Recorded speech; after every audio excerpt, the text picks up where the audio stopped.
Voilà, ça fait 40 ans que je vis aux États-Unis, au Japon, aujourd'hui en France. Et puis sur la route, en tout cas du retour, d'ailleurs cette exposition est intitulée Le Grand Retour, donc de Ousmane Gueye.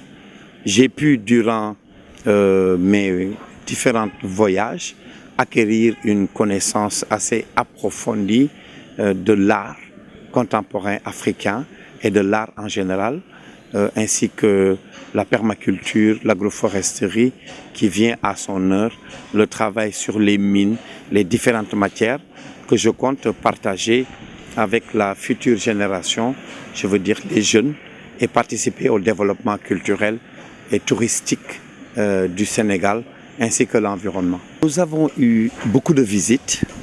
Vous savez, l'organisation d'une biennale internationale des arts prend énormément d'énergie.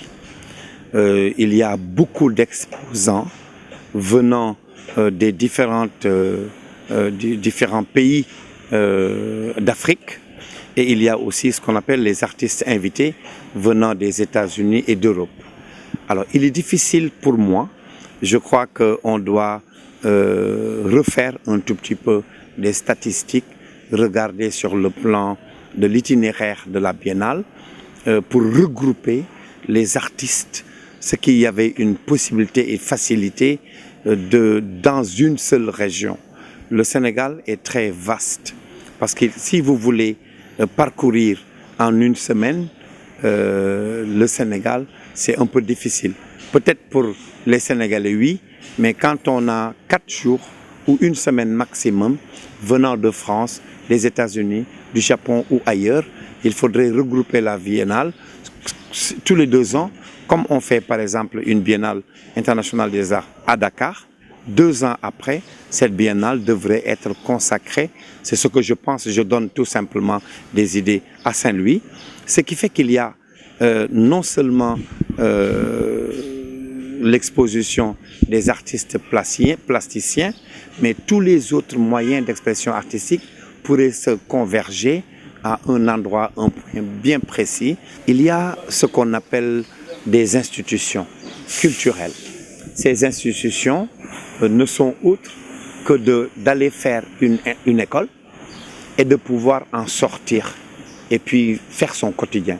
C'est d'avoir un salaire et un métier. Cela ne sert à rien d'apprendre quelque chose qui ne puisse rien vous apporter dans votre vie, la vie de tous les jours. Donc c'est pour ça, moi je propose à ce que l'administration et l'État, nous sommes dans une certaine sorte de manque et un développement culturel qui fait que des secteurs sont complètement fermés. Il faut une vraie école nationale, supérieure des beaux-arts. Cette école des beaux-arts, il y a le côté manuel, ça veut dire que nous pouvons former des jeunes, mais ils peuvent aussi former Bac+, pour être en mesure de comprendre l'histoire générale de l'art, la civilisation, la morphologie, l'anatomie, pour être en mesure en tout cas de comprendre et de poser le doigt sur l'essentiel de l'art.